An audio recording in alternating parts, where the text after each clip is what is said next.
이번 지방선거 때요, 광역들만 주로 이야기하잖아요. 우리가 이제 핵심 포인트가 광역, 경기, 경남, 뭐 충남, 뭐 이렇게 TK도 마찬가지고. 그런데 유심하게 봐야 될 것이 최근에 여론조사로 계속 나오고 있어요. 어디냐? 우리가 그렇게도 싫어하는 박정희 씨, 그렇죠. 구미, 남유진 씨가 무상급식은 안 하고 박정희 찬양을 위해서 수천억씩 쏟아부었던 바로 그 도시.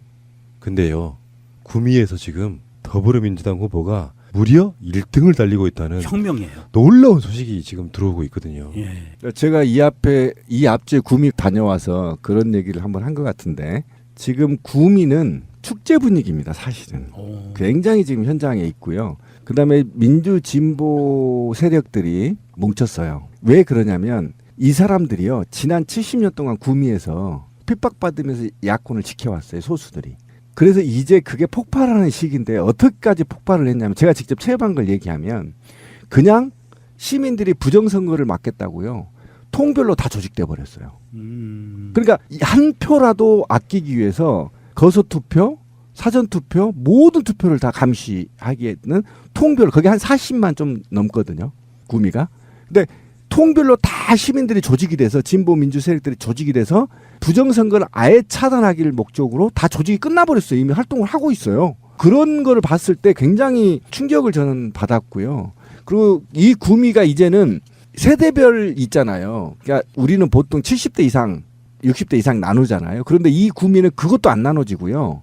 지금 핫 이슈는 20, 30대 투표를 얼마나 올리냐가 핫 이슈라 현수막 걸고 난리가 났어요, 구미가 지금. 이제 그 부분은 이렇게 네. 설명할 수가 있어요.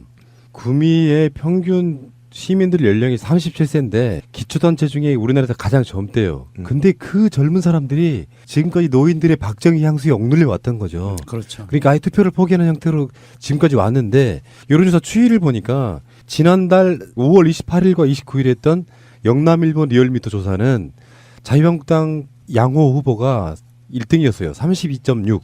민주당의 장세용 후보가 30.9였어요. 그러니까 이게 2% 차이가 좀 안 나는 상태죠, 그때도. 근데 지금 이달로 넘어와서 6월 2일부터 3일까지 했던 JTBC 매일신문 리서치앤리서치가 조사한 거에는 민주당 장세용 후보가 28.3, 그리고 자유한국당 이양호 후보가 23.9예요. 5포인트 정도 차이가 납니다. 추세로만 보면은 확실히 민주당의 장세용 후보가 상승세를 타고 있는 데다가 실제로 투표는 어떻게 나올지 모르겠지만 이런 결과가 나오고 있다는 것 자체가 혁명이잖아요. 혁명이죠. 근데 우리 입장에서 혁명이지만 홍준표 입장에서는 몰락인 거잖아요. 그렇죠. 그런데 이게요, 사실 제가 현장에서 좀 몸으로 좀 느껴진 건 뭐냐면, 경북도지사도 저는 잘만 하면 희소식이 있을 가능성이 높습니다. 왜 그러냐면 이게 묶여 있거든요. 묶여 있는데 제가 실제로 구미 거리에서 어르신들을 만나봤어요, 몇 명. 근데 어떤 분위기냐면, 이번엔 투표장 나 안 갈란다, 니네들 젊은 애들 하는 거 한번 보자, 이 분위기가 확대되고 있다는 겁니다. 아, 좋은 현상이네. 예, 그러니까 내가 너희들 말은 동의를 못 하나, 그럼 내가 니들 한번 지켜볼게. 투표장 안 가. 내가 세 사람을 만났어요. 어르신인데 한 70대 정도 되신 분이거든요. 그리고 택시 기사분도 저 이번엔 안 할랍니다. 또 음향센터의 거리에 제가 한번 갔었는데, 음향센터 사장님도 60대 후반인데 서울에서 왔다 그러니까 저 이번에 투표 안 갈랍니다, 딱 그러는 거예요. 그 무슨 말을 할지를 아는 거예요. 그래서 그러니까 오히려 내가, 너는 못 찍지만 내가 그러면 한번 지켜볼게, 젊은 애들이 하는 거, 이 분위기가 있다는 거예요. 그래서 제가 네. 경북도 희소식이 있을 가능성이 있다. 그러니까 지금 그 영남의 분위기가 네, 이제 민주당 후보들이 부울경에서는 압도적으로 앞서고, 그렇죠. TK에서는 박빙으로 추격하고 있고, 근데 가장 중요한 게 부동층이나 투표 의향이 없는 층들 있잖아요. 이 사람들이 많다는 뜻의 의미를 우리가 간단치 않게 봐야 되는 게, 숨어 있다가 자유한국당 지지하겠다가 아니라 내가 살아온 세월이 있으니 차마 이번에는 투표를 못하는, 그래서 이렇게 킵해두는, 이게 어떤 발전 과정을 거치면 다음 선거 때는 적극적으로 자유한국당을 밀어내는 투표, 그렇죠. 그렇게 하게 될 가능성이 높다는 높죠. 뜻이에요. 그러니까 그래서 저는 이 지역에 있는 민주 진보 세력들이 정말 억압받으면서 깃발을 지켰잖아요, 민주 진보를, 소수들이. 그게 이제 폭발하는 시기인데, 이때 이분들이 잘해주면 경북이 완전히 바뀔 가능성이 있다. 저는 과거의 야성을 다시 찾을 수 있다. 저는 그렇게 봐서 굉장히 희망적이라고 생각합니다. 여기서 우리가 경북 TK 대구 경북 괄호 알기 퀴즈 하나 드리겠습니다. 또 만 원 내야 됩니까? 아니요. 아, 이거 애청자들한테 드리는 문제인데 여러분 맞춰보세요. 경상북도 아시죠? 어디가 있는지. 거기 경상북도에 주로 어떤 도시가 있는지 아시죠? 경상북도의 도청 소재지는 어디일까요? 맞추셔도 돼요. 왜냐하면 이걸 문제로 제가 낼 거니까. 창원. 경상북도 그 경상남도거든요. 경주에 있어요. 경주에. 편집해 주세요. 경주도 틀렸습니다. 아니 어? 몰랐죠 지금까지. 그렇게 관심이 없었어요 여러분들이. 구미 아니에요? 아니에요. 아니에요? 경상북도 도청은 완전히 궁궐처럼 지었죠. 경북 굉장히 안동에 지었어. 안동. 그러네요. 어. 도청대로네요 주소가. 이게 여러분들한테 나가는 퀴즈였어요. 퀴즈니까. 애청자 여러분들한테 드리는 천비고 종로곤을 드리는 퀴즈입니다. 경상북도의 도청 소재지는 어디일까요? 경북 안동시가 정답입니다. 여러분 참고하시고요. 그러면은 계속 한번 가볼까요? 자, 경기도의 도청 소재지는 수원 아니 2개인가 있어요. 수원에 있고요. 북부 의정부? 쪽에 있고요. 예, 의정부에. 제2도청은 제2도청, 의정부에 제2도청. 있고요. 원래 본청은 수원이라고 하는 게 수원이고요. 맞겠죠? 네, 수원이라는 게 맞죠. 그러면은 다시 갑니다. 충남. 옛날엔 대전이었는데 대전. 대전이 광역이 되면서 청주. 청주는 충북이에요. 충북이잖아요. 예. 아 충주. 아니 충주도 청주가 둘 다 충북이에요. 충북이에요. 청원 아, 충주 그래요? 다 충북이에요. 청원. 아니요, 천안이요. 아 천안이에요? 아 이거 어렵다. 어렵다고 하면 안 돼요. 그치?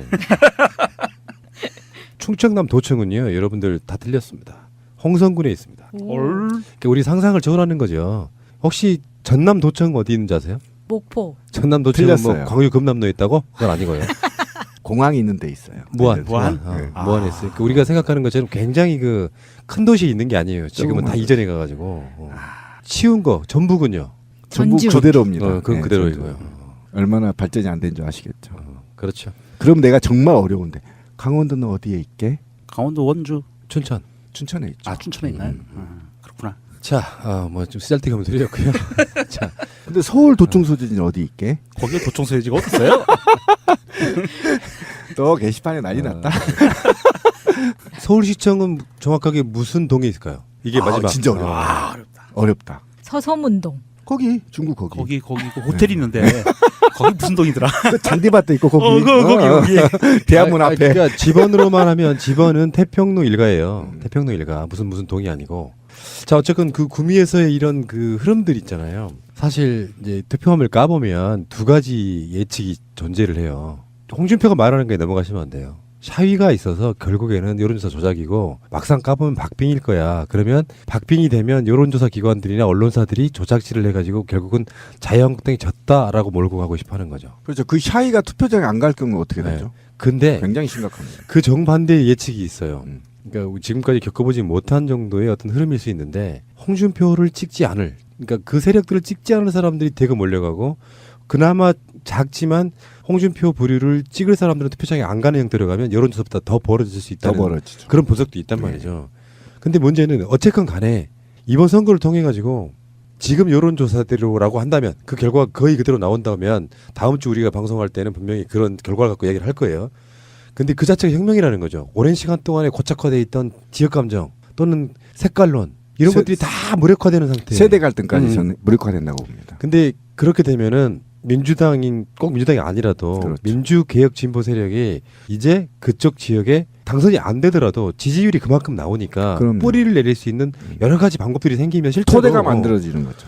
동네에서 아예 없던 진짜 빨갱이를 보듯하던 민주당 뭐 지금 진보 정당들이 실제로 만나보면 똑같은 사람들이거든. 경북에서 리본 달았다고 그 식당이 망했다니까요. 그러니까 그런 거를 경험해 본 사람들이 입장에서 보면 민주주의가 되게 좀 다양해지는 측면이 있는 그렇죠. 것이거든요. 이제 경북 경남에서도 골라 먹을 수 있잖아요. 그러니까- 네가 못하면 네. 이번에 바꿔주고 또 네가 못하면 이번에 또 바꿔주고 요런 이제 골라 먹는 맛이 생긴다. 그게 이번에 그 재보궐선거 12지역 중에서 유일하게 김천을 공천 못한 이유가 그만한 인물이 없었기 때문이거든.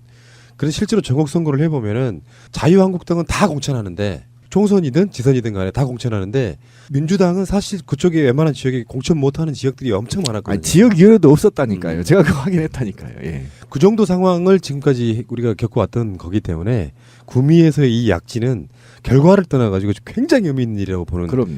일종의 보수의 번산 같은 그런 느낌이었다 이렇게 말씀드리고 싶고요.